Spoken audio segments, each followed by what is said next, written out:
అందరికీ నమస్కారం. 2024 general elections అనేది ఇప్పుడు అందరినీ ఆలోచింపజేసే విషయం.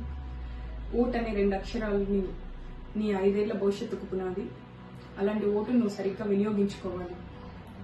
రాష్ట్రంలో ఉన్న ప్రతి ఒక్కరూ ఓట్ చేయాలి.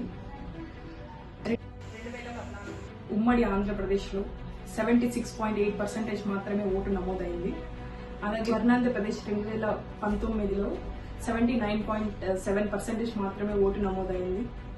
100% ఓటు నమోదు అనేది సినీ చిత్రాలకు మాత్రమే అంకితమైంది. అంతేకాని 100% ఓటు నమోదు కావడం లేదు. కావున ఈ 2024 అంటే మన ముందు ఉన్న ఈ జనరల్ ఎలక్షన్స్ లో మనమందరం కలిసి ప్రతి ఒక్కరూ ఓటు వేసి 100% ఓటు నమోదు చేయాలని కోరుకుంటున్నాను.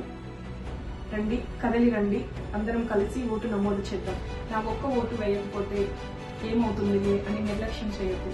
ఒక్క ఓటుతో ప్రభుత్వమే తారుమారు అయిపోతుంది. నీ భవిష్యత్తు ఒక పునాది నువ్వు వేసే ఆ ఒక్క ఓటు. నేను ఒక్క ఓటు వేయకపోతే ఏమవుతుందిలే అని అనుకోకు. 2004 కర్ణాటక అసెంబ్లీ ఎలక్షన్లో కేవలం ఒక్క ఓటు తేడాతోనే పాలన ఎవరిది, ప్రతిపక్షం ఎవరిది అని నిర్ణయించిన ఆ ఒక్క ఓటు మాత్రమే. అలాగే 2008 రాజస్థాన్లో కూడా ఒక్క ఓటు తేడాతో ప్రభుత్వం ఎవరిదని తేల్చి చెప్పింది. ఇంతెందుకు, అందరికీ తెలిసి చరిత్రని చదువుకుంటున్న 1999 లెజిస్లేటివ్ అసెంబ్లీ ఎన్నికల్లో మన మాజీ ప్రధాని అటల్ బిహారీ వాజ్పేయి గారు 13 నెలల ప్రభుత్వాన్ని వదులుకోవాల్సి వచ్చింది కేవలం ఒక్క ఓటు వల్ల. ఒక్క ఓటుతో ప్రజాస్వామ్యాన్ని మార్చగలం. ఒక్క ఓటుకు ప్రపంచ గతిని మార్చే శక్తి ఉంది. ఒక్క ఓటు వ్యక్తి అస్తిత్వాన్ని గుర్తిస్తుంది. వ్యవస్థ మార్పుకి నాంది పలుకుతుంది.